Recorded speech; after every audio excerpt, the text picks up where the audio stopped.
Bonjour à toutes les lash artistes françaises ou alors lash artistes en devenir, ou on peut aussi dire technicienne de cils, mais moi je préfère le mot lash artiste. Aujourd'hui, je vous retrouve dans mon espace de travail pour vous parler des petits objets, petits ustensiles un petit peu originaux que moi j'utilise et qui me sont totalement indispensables quand je travaille, quand je fais des extensions de cils. Donc on va pas rester dans le classique, c'est-à-dire que je vais pas vous parler des pinces, de la colle, du ventilateur, des petits essuie-bouchons pour la colle, ce genre de choses qui sont, je pense, trouvables partout sur YouTube, partout sur Internet. Non, moi, je vais vous parler des objets un petit peu incongrus, des choses que j'ai finalement trouvées et qui me sont mais vraiment totalement indispensables aujourd'hui. Il n'y en a pas beaucoup, il y en a juste 1, 2, 3, 4, 5. 5 objets aujourd'hui. Donc, je vais vous les présenter. Et j'ai aussi réalisé que je ne m'étais jamais présentée encore correctement sur YouTube. J'ai toujours tendance à rentrer tout de suite dans le vif du sujet, mais pour vous dire un petit peu, moi, je suis technicienne de cils depuis bientôt 5 ans et j'exerce à Paris en tant que technicienne de cils indépendante. Et voilà, c'est forte de cette expérience que j'ai décidé de faire des vidéos sur YouTube un petit peu pour diversifier mon travail, par plaisir en fait. Voilà, on peut attaquer tout de suite. Alors oui, un autre petit disclaimer, mon trépied s'est cassé, donc là j'ai bloqué la caméra comme je pouvais. J'espère que je vais pas être totalement de travers, car je n'ai pas envie de recommencer cette vidéo 3 fois de suite, vraiment. On y va? Alors, la première chose, dans quel ordre on va aller?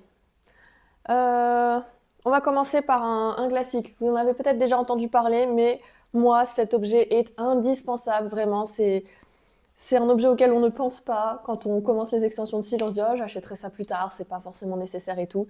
C'est un petit tape dispenser, on dit en anglais, donc un petit distributeur de sparadrap. Donc le mien il a bien vécu, hein, il est bien âgé, mais clairement ce petit objet ça change tout, ça change tout. Vous pouvez y mettre jusqu'à, bon ça dépend de l'épaisseur en fait de vos sparadraps. Vous pouvez déjà choisir quels sont vos sparadraps préférés.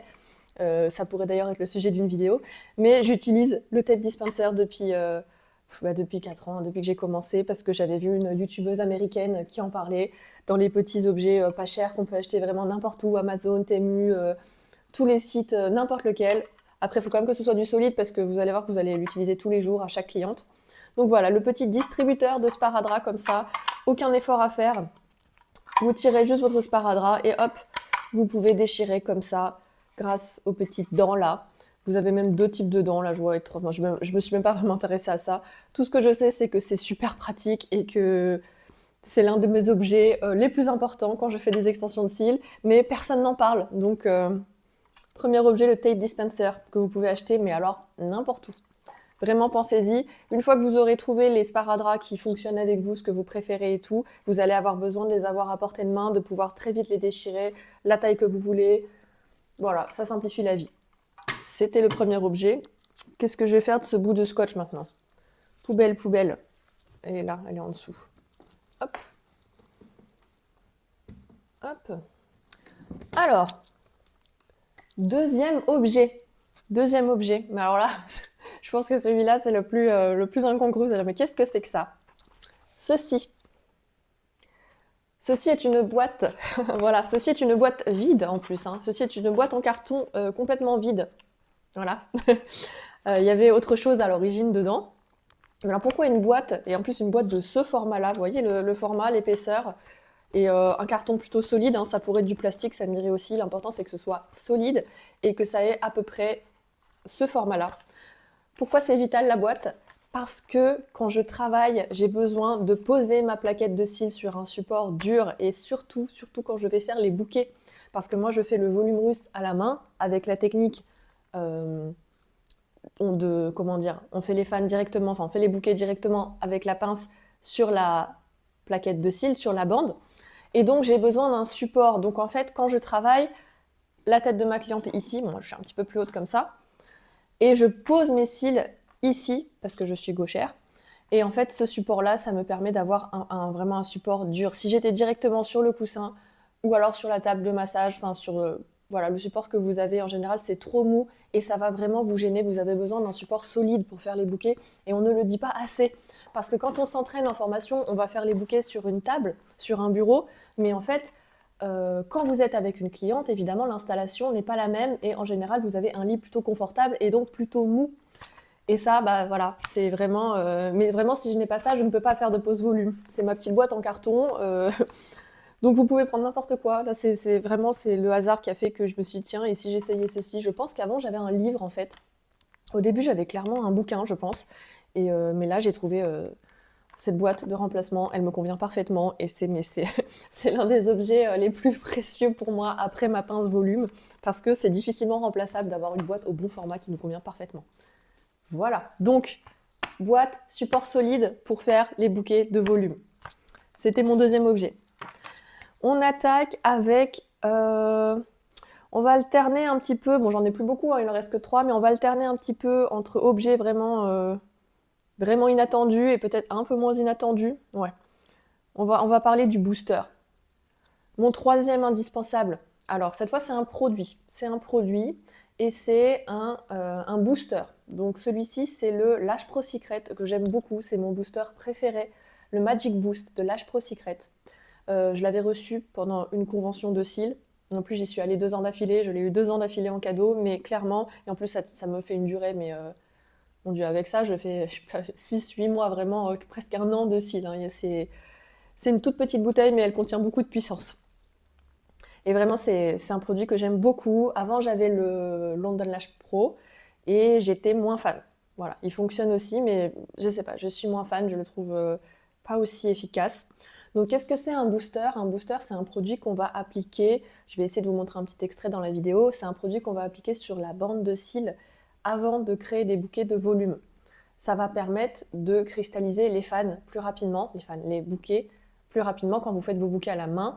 Et c'est très important car non seulement il faut une colle rapide, mais c'est rare d'avoir une colle assez rapide pour cristalliser vraiment instantanément votre bouquet. En général, vous allez avoir besoin d'appliquer un booster sur la bande pour que réellement la technique je ne sais pas comment dire la technique de création de bouquets fonctionne sur la bande.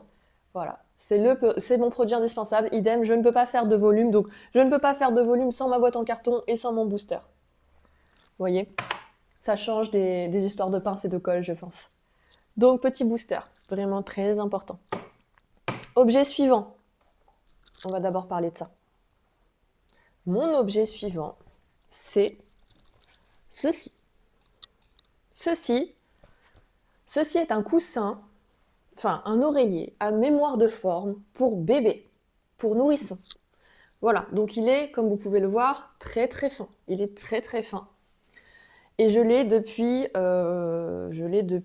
quasiment le début, donc depuis presque 5 ans. Heureusement, j'avais plusieurs housses, donc je peux changer les housses, les laver, etc.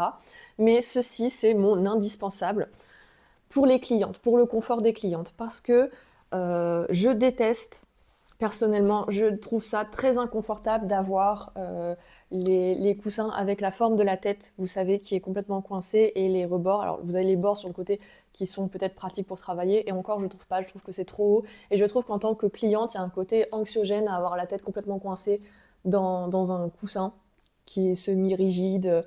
Bref, je trouve ça vraiment hyper inconfortable, et pour la technicienne, et pour la cliente.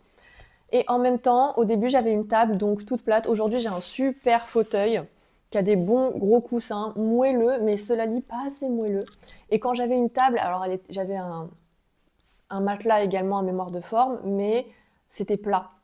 Et ça peut être un petit peu inconfortable d'avoir la tête totalement à plat pendant plusieurs heures. C'est pourquoi j'ai investi 15 € peut-être, ou même pas, je sais plus, mais pas très cher dans cet oreiller pour bébé à mémoire de forme, et je le place donc sous la tête de mes clientes avant de commencer, car c'est plus agréable pour elles d'avoir la nuque très légèrement rehaussée, mais il faut aussi que ça reste confortable pour moi quand je travaille, c'est-à-dire que je veux toujours avoir la tête de la cliente sous ma tête. Bon, en général, je peux baisser encore plus le fauteuil. Là, c'est un petit peu pour la vidéo. Ah non, attendez, vous savez quoi? Je vais pas baisser mon fauteuil parce que tout va s'écrouler. On oublie. En général, le fauteuil est un tout petit peu plus descendu, mais moi, l'important, c'est que j'ai vraiment la tête dessus. Voilà, la tête par-dessus pour que je n'ai pas à faire un mouvement comme ça d'aller vers l'avant et de me tuer le dos, de me tuer la nuque. Attention au hernie cervical quand on fait les cils. Donc, avec le petit oreiller, la cliente est confortable, elle a la nuque plus ou moins maintenue, mais elle a quand même la tête libre. Et moi, c'est surtout moi qui suis confortable parce que on pense quand même à notre confort avant tout, parce que nous, on fait ce travail-là tous les jours, plusieurs heures par jour. Voilà, petit oreiller pour la nuque, je l'aime beaucoup.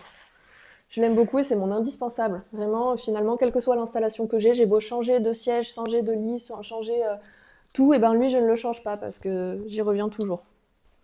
Et voilà. Et on va parler de mon dernier indispensable. Dernier objet un petit peu incongru, c'est-à-dire auquel on ne s'attend pas quand on fait sa liste pour se lancer en tant que technicienne, c'est ceci. Alors là, vous allez vous dire, c'est quoi? C'est une pince droite? Oui, c'est une pince droite. Mais elle a une particularité, cette pince droite, c'est qu'elle est totalement merdique. Elle est nulle, c'est de la merde. Cette pince, c'est vraiment, c'est de la merde.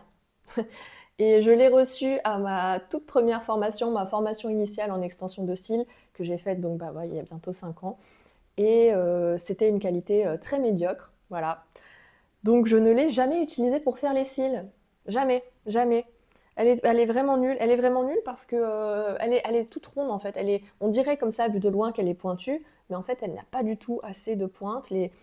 Les, comment dire, les deux branches de la pince, en fait, ils ont quasiment un espace entre eux quand on rapproche la pince. Elle est vraiment nulle. Les pointes sont tordues, les bouts sont à moitié ronds. Bref, pince pourrie. Pince pourrie, mais pourquoi je l'ai gardée jusqu'à aujourd'hui? Parce que vous avez besoin d'une pince pourrie. Vous avez besoin d'une pince pourrie, comme celle-ci, pour retirer les sparadraps, retirer les patchs quand vous avez fini avec votre cliente. Quand vous avez fini la prestation de cils, vous allez avoir besoin de retirer les sparadraps et c'est très difficile d'attraper à la main les tout petits morceaux de sparadrap, notamment si vous avez mis du sparadrap comme ça, micropore transparent pour relever un petit peu la peau des paupières.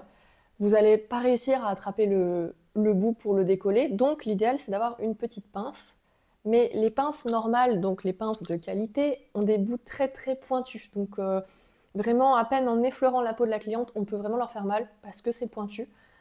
Alors qu'avec une pince merdique comme celle-ci, honnêtement, ça fait pas mal. Hein. Honnêtement, elle ne fait pas mal. Bon, bien sûr, hein, si j'enfonce la pince, ça fait très mal. Mais vous allez avoir assez de précision pour attraper un bout de sparadrap. Donc vous ne pourrez pas attraper une extension. Ne comptez pas là-dessus. Quand vous avez une pince de mauvaise qualité, vous ne pourrez pas faire des extensions de cils avec. Mais vous pouvez attraper un petit sparadrap ou le patch, bien sûr, et le décoller en toute sécurité.